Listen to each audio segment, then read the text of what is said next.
여러분, 사람은 누구나 무엇인가를 의지하면서 살아갑니다. 어린아이는 부모를 의지하고요. 학생은 자신의 능력을, 공부하는 실력을 의지하죠. 또 직장인은 월급을 의지하고, 사업하는 사람은 거래처를 의지합니다. 건강한 사람은 자신의 건강을 의지하고요. 가진 사람은 자신의 재산을 의지하지요. 어려울 때는 사람을 의지하기도 합니다. 물론 이런 것들이 잘못됐다라고 말할 수는 없지요. 하나님께서 우리에게 맡겨주신 이 귀한 선물이라고도 할 수 있습니다. 하지만 문제는요, 그런 것들이 어느 순간 하나님보다 더 큰 의지가 될 때 문제가 되더라는 거죠. 평소에는 잘 모릅니다. 모든 것이 잘 될 때는 내가 무엇을 가장 의지하고 있는지 잘 드러나지 않습니다. 그러나 삶의 어려움이 찾아오면 그때부터 우리의 마음이 어디에 있었는지 드러나더라는 거죠. 건강이 흔들릴 때, 또 재정이 어려워질 때, 믿었던 사람이 떠날 때, 계획했던 일이 무너질 때 우리는 이렇게 묻지요. 하나님, 왜 이런 일이 제게 일어납니까? 그런데 하나님께서는요, 때로 우리가 붙들고 있던 것을 흔드심으로 진정 붙들어야 할 분이 누구인지를 깨닫게 하시더라는 거지요. 오늘 본문의 그 이사야 3장도 바로 그런 내용의 말씀입니다. 오늘 말씀을 통해서 하나님께서 무엇을 무너뜨리시고 무엇을 다시 세우기를 원하시는지 함께 살펴보도록 하겠습니다. 1절 첫 번째 우리가 먼저 이 대지의 주제는요, 하나님은 우리가 의지했던 것을 거두심으로 하나님만 바라보게 하신다는 거죠. 1절에서 3절 말씀입니다. 함께 같이 읽겠습니다. 시작. 보라, 주 만군의 여호와께서 예루살렘과 유다가 의뢰하며 의지하는 것을 제하여 버리시되 곧 그가 의지하는 모든 양식과 그가 의지하는 모든 물과 용사와 전사와 재판관과 선지자와 복술자와 장로와 50부장과 기인과 모사와 정교한 장인과 능나는 요술자를 그리하실 것이며. 자, 여기서 보라 하는 말씀은요, 잘 들어라, 매우 중요한 말씀이다 하면서 주목을 이끄시는 말씀이죠. 하나님께서는 예루살렘과 유다가 의지하던 모든 것을 거두어 가시겠다라고 선언하십니다. 모든 양식과 모든 물을 거두겠다는 거죠. 이것은 단순히 먹을 것과 마실 것만을 의미하는 게 아닙니다. 인간의 가장 기본적인 생존 기반을 거두어 가시겠다는 거예요. 먹을 것도 마실 것도 하나님이 거두시면요, 우리는 살아갈 수가 없습니다. 즉 경제가 무너지고 기근이 찾아오며 삶의 기반이 흔들리게 된다는 뜻이지요. 이어서 용사, 전사, 재판관, 선지자, 장로, 50부장, 기인과 모사, 장인까지 언급됩니다. 쉽게 말하면 나라를 움직이는 모든 분야의 그런 전문가들이죠. 사회를 유지하는 군사, 정치, 경제, 기술, 종교의 모든 기반이 무너진다는 그런 말씀입니다. 앞으로 예루살렘, 유다가 이렇게 무너지게 될 거라는 거예요. 그 가운데 눈에 띄는 표현이 하나 있지요. 복술자와 능란한 요술자가 나옵니다. 여러분, 복술자는요, 어떤 사람입니까? 점을 치면서 미래를 알려주는 사람을 복술자라고 하죠. 또 요술자는요, 주문과 주술로 사람들을 미혹하는 사람을 말합니다. 오늘날로 말하면 무속인나 점쟁이라고 할 수 있겠지요. 당시 유다 백성들은요, 하나님께 묻기보다 세상의 방법으로 미래를 알고 싶어 했다는 것입니다. 여러분, 한번 생각해 보십시오. 하나님께 묻는 게 왜 어려웠을까요? 우리가 기도하면 하나님이 짜잔하고 응답을 빨리빨리 주시고 이해하기 쉽도록 탁탁 말씀해 주시면 좋겠는데 그게 잘 안 되니까 어떻게 합니까? 좀 쉽게 우리 앞으로의 미래에 무슨 일이 일어날지 좀 신적인 권능을 받은 이 주술자나 복술자들에게 물어보면은 내가 앞으로 미래를 대비할 수 있겠다는 거예요. 피할 수 있는 거는 피하고 또 조치를 빨리 취해가지고 뭔가를 행하면은 그 어려움을 능히 극복해 갈 수 있다. 이게 어떤 마음입니까? 하나님과의 관계 안에서 그 모든 것들을 내가 행하겠다라고 했을 때는 잘 들리지 않고 잘 보이지 않고 무엇을 어떻게 해야 될지 잘 모르니까요. 답답합니다. 그런데 우리가 쉬운 방법, 이지웨이죠. 누군가를 찾아가지고 신적인 권능이 있는 주술자나 복술자들에게 찾아가서 물어보면은 답을 쉽게 해주니까 그 사람들에게 찾아간 게 훨씬 낫다는 거예요. 왜 그런 일이 발생합니까? 하나님과의 관계에 문제가 생겼다는 거예요. 하나님 말씀하시면 들을 수 있도록 우리는 안에 하나님께서 우리에게 심어두신 것이 있거든요. 특별히 예수를 믿음으로 구원받은 자들은 모두가 다 그것을 누리면서 살아가는 것입니다. 그래서 여러분들의 기도가 깊어지고 말씀의 생활을 계속 하다 보면요. 기도하면서 하나님의 말씀이 뜬금없이 생각나고요. 주변 사람들을 통해서 어떤 그 환경 가운데서 말씀하시고요. 우리가 예배를 드리다가 설교자를 통해서도 하나님께서 말씀하시는 게 강력하게 느껴지기도 합니다. 어떤 때는요. 뜬금없이 꿈속으로도 하나님께서 말씀하시기도 합니다. 근데 하나님과의 관계가 제대로 되어 있지 않으면 언제나 어떻게 해요? 희미합니다. 이게 맞는지 저게 맞는지. 답답하니까 누굴 찾습니까? 쉽게 얘기해 줄 수 있는 뭔가 좀 신비한 능력을 가진 그런 사람을 찾더라는 거예요. 근데 그 사람들은 하나님을 모르는 사람입니다. 아니 하나님을 안다고 할지라도 하나님을 대적하는 영을 가진 사람들. 그 사람들을 찾아가서 앞으로 미래를 맡기더라는 거죠. 이게 지금 패망하는 유다와 예루살렘의 모습이라는 거죠. 자, 이 모습이 여러분 그 당시에 있었던 모습입니까? 아니요. 역사 이래로 나라가 망할 때 일어나는 모습 중에 하나가 바로 이 모습이라는 거예요. 요즘 세상을 바라봐도 그렇지 않습니까? 예전에는 기도하면서 눈물 흘리면서 밤새 주여 도와달라고 주님의 음성을 들었던 그 사람들, 그래서 능력을 받고 힘을 얻어가지고 매일매일 하나님께 영광 올려드리는 삶을 살았던 사람들이 지금 어떻게 합니까? 이제는 그런 것 자체가 옛날에는 그런 어떤 능력도 있었고 은혜도 있었는데 요즘은 그런 거는 시대가 지나갔습니다. 성령의 시대 아닙니다. 이렇게 얘기하기도 하거든요. 과연 그럴까요? 오랫동안 신앙생활 한 사람들도 철학관이라는 곳에 가가지고 철학관은 점쟁이가 아니잖아요. 철학관은 철학을 딱 풀어가지고 하는 거니까 가도 됩니다. 여러분 가도 될까요? 상식적으로 한번 생각해 보십시오. 가도 된다고 생각하시는 분 손 들어 보십시오. 아무도 안 계시잖아요. 맞죠? 그거 아니라고 다들 생각하시는데 왜 갈까요? 답답하니까. 하나님 쉽게 말씀해 주시면 되는데 하나님 말씀 들리지 않고 뭔가 가로막혀 있는 것 같고 무엇을 해야 될지도 모르겠고. 여러분 이것이 하나님께서 지금 말씀하시는 거예요. 왜 요술자들과 복술자들을 찾느냐는 거예요. 그 이면에는 무엇이냐면은 하나님 한 분만으로 만족 못하겠다는 거예요. 하나님 한 분 믿고는 못 살겠다는 겁니다. 하나님보다 더 믿을 만한 것을 내가 좀 옆에 두고 그것에 힘을 입어서 내가 살아가겠다. 우리는 그런 모습이 없나요? 우리는 하나님보다 더 중요하게 여기는 것이 무엇입니까? 하나님보다 더 의지하는 것이 무엇입니까? 어떤 분에게는 돈이 될 수도 있고요. 어떤 분에게는요, 권력이 될 수도 있고요. 어떤 분에게는요, 미래를 대비하기 위해 가지고 펀드를 조성해 놓고, 주식을 마련해 놓고, 그런 분도 계실지 모르겠습니다. 한 재산을 모아 놓으신 분도 계실지 모르겠습니다. 그런데요, 하나님께서 한순간 취하시니까 그것이 다 거품같이 같은 것으로 아무런 능력도 발휘하지 못하는 것으로 그냥 보내버리더라는 거죠. 지금도 그렇지 않습니까? 하나님께서 모든 물과 모든 양식을 다 그냥 걷어가시고 그리고 나라가 기능을 하지 못하도록 다 걷어가시니까요. 내 힘으로는 살 수 없는 그런 지경이 되어버렸다는 거죠. 여러분, 하나님께서 이렇게 어려움 가운데서 모든 것을 걷어가시는 그 순간에 우리는 이제 망했구나, 이제는 앞에 보이지 않구나, 그게 아니라는 거예요.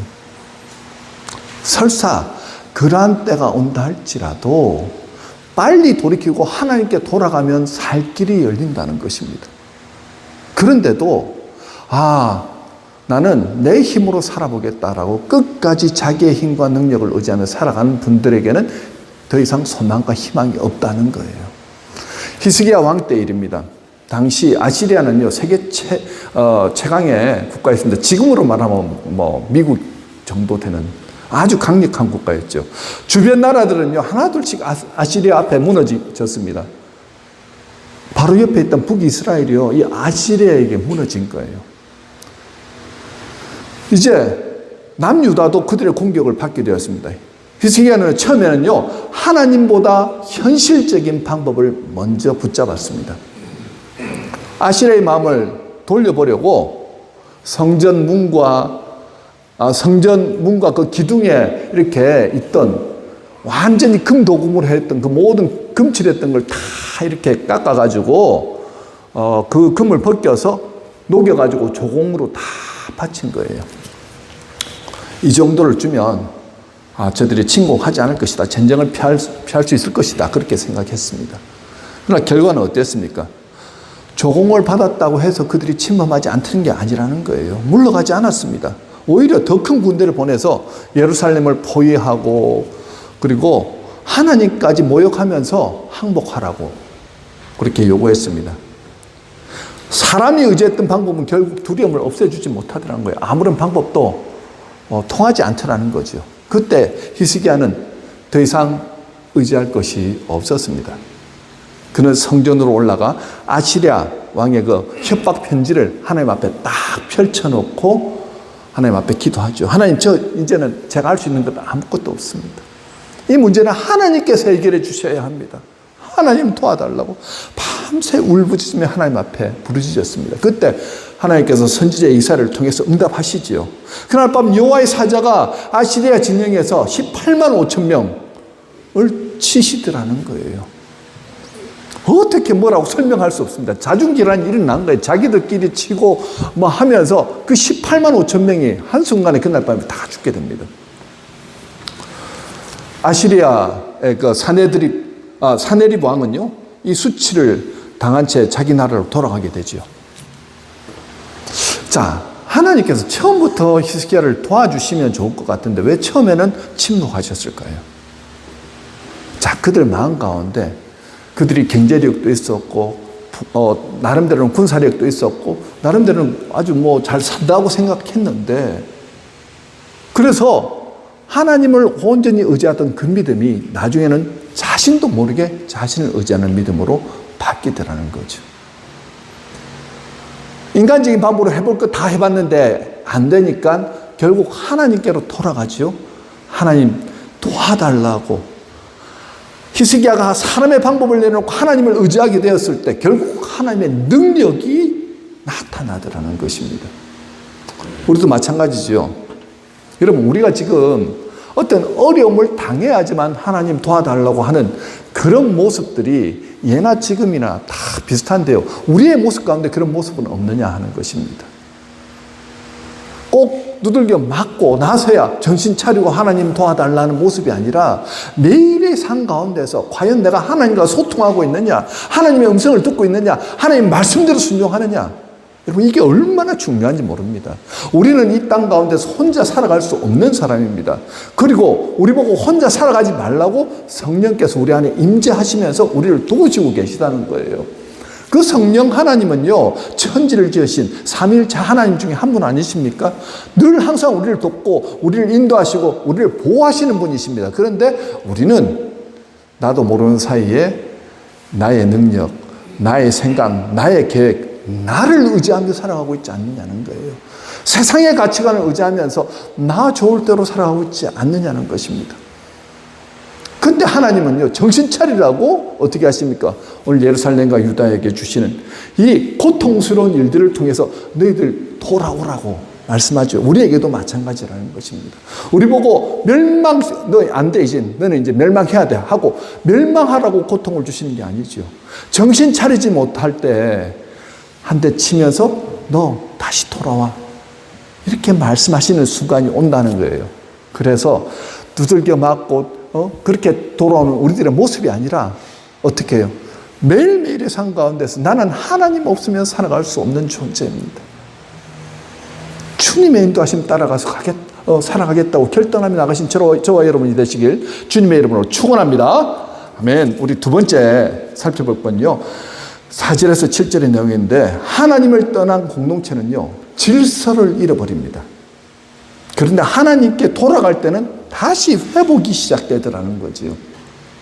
4절 5절 우리 함께 읽겠습니다. 시작. 그가 또 소년들을 그들의 고관으로 삼으시며 아이들이 그들을 다스리게 하시리니 백성이 서로 학대하며 각기 이웃을 잔해하며 아이가 노인에게 비천한 자가 존귀한 자에게 교만할 것이며. 자, 하나님께서는 유다가 의지하던 모든 것을 제하여 버리십니다. 특히 유다의 지도자들을 제하여 버리시죠. 공동체는 빠르게 무너지기 시작합니다. 여기서 소년과 아이는 단순히 어린 나이를 말하는 게 아닙니다. 미숙하고 분별력이 없는 지도자를 가리키는 표현이지요. 결국 지도력이 무너지니까 유다 사회 전체가 무너지더라는 것입니다. 백성은요, 서로 학대하고 존경은 사라지고 책임지는 사람도 없어지더라는 거죠. 6절, 7절은 당시의 절망적인 모습을 보여주고 있습니다. 혹시 사람이 자기 아버지 집에서 자기의 형제를 붙잡고 말하기를 내게는 겉옷이 있으니 너는 우리의 통치자가 되어 이 폐허를 내 손 아래에 두라 할 것이면 그날에 그가 소리를 높여 이르기를 나는 고치는 자가 되지 아니하겠노라. 내 집에는 양식도 없고 의복도 없으니 너희는 나를 백성의 통치자로 삼지 말라 하리라. 자, 내게는 겉옷이 없으니라는 이 말은요, 당시에는 옷 한 벌만 있으면 재산이 있는 사람으로 여겨졌습니다. 이제는 능력 있는 사람을 찾는 것이 아니라 옷 한 벌 있는 사람에게라도 나라를 맡기려 할 만큼 공동체가 다 무너졌다는 거예요. 그러나 그 사람조차 나는 고치는 자가 되지 않겠다. 내 집에는 양식도 없고 의복도 없다라고 하면서 책임지기를 거부하더라는 거죠. 자, 하나님을 떠난 공동체의 특징이 뭐라고요? 다 책임지기 싫어하더라는 것입니다.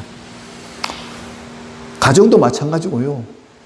교회도 마찬가지고요. 사회도 마찬가지고 나라도 마찬가지라는 거예요. 하나님 떠나니까요. 질서가 다 무너지고요. 책임지는 거 다 싫어하더라는 것입니다. 사사기 마지막에 사사기 21장 25절에 뭐라고 말합니까? 그때는 이스라엘에 왕이 없으므로 사람이 각기 자기 소견에 옳은 대로 행하였더라. 자, 이 말씀이 계속 반복되죠. 왕이 없다는 것은 단순히 정치적 공백이 생겼다는 것이 아니라 하나님을 왕으로 인정하지 않았다는 것입니다. 그 결과 공동체는 혼란과 폭력 속으로 들어가더라는 거죠. 여러분, 가정에서 계속해서 부부간에 갈등이 있고 싸우는 집의 특징이 뭔지 아십니까? 하나님이 없다는 거예요. 다 부부 각자 간에 자기 소견에 옳은 대로 말하고 행동하면서 부딪히더라는 거죠. 교회도 마찬가지고요. 나라도 마찬가지입니다.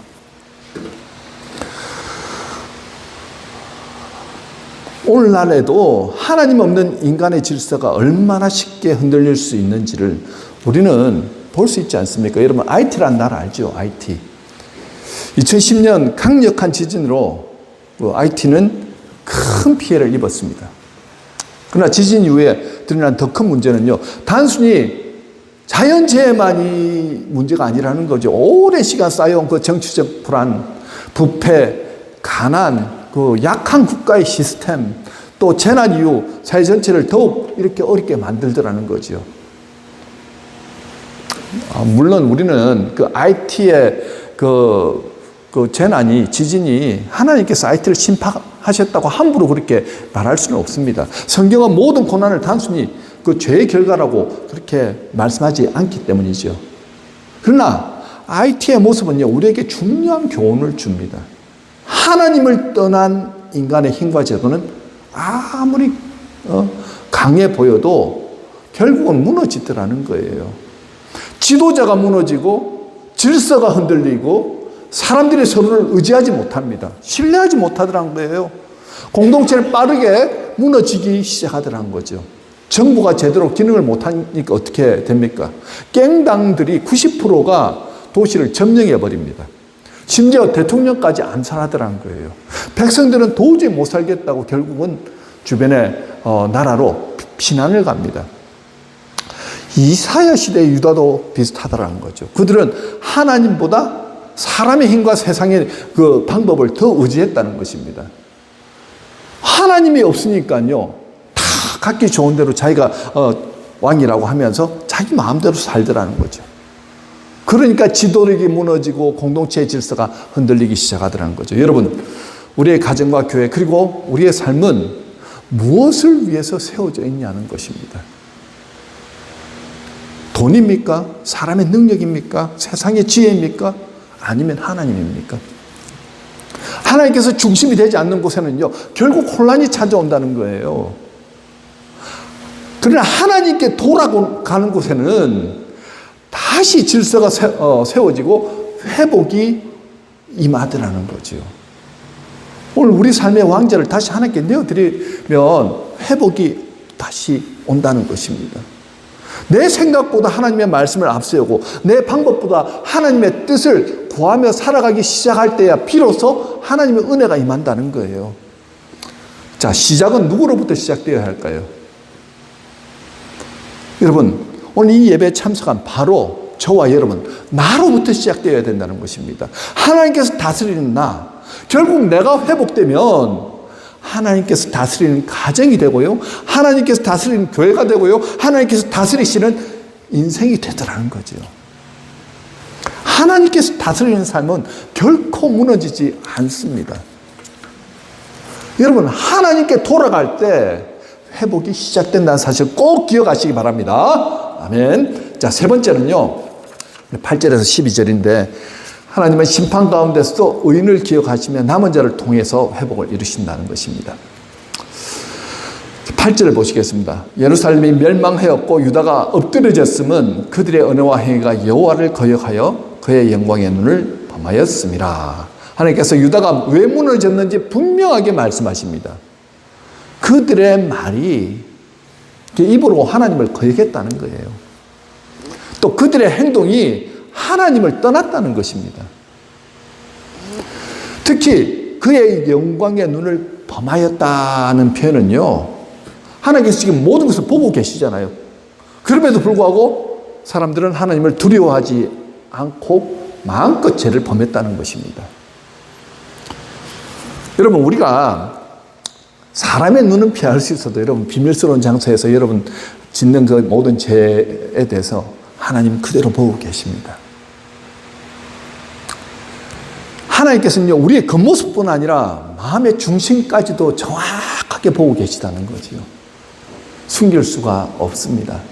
9절에서는 그들의 죄가 얼마나 깊어졌는지를 말씀합니다. 그들의 안색이 불리하게 증거하며 그들의 죄를 말해주고 숨기지 못하며 소돔과 같으니 그들의 영혼에 화가 있을진저 그들의 재앙을 자처하였도다.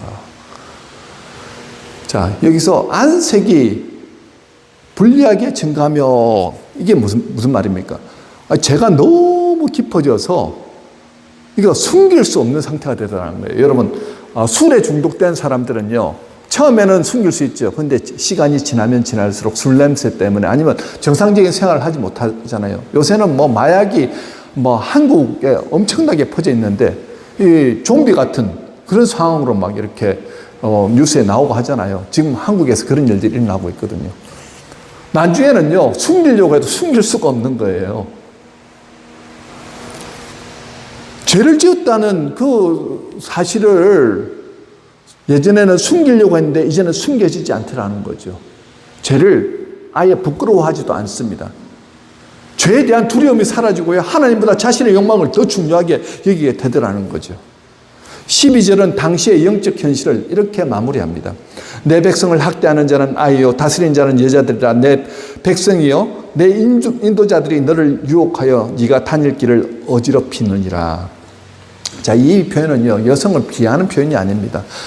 당시 사회 질서가 완전히 무너져서 지도력이 상실된 상태를 지금 상징적으로 보여주고 있죠.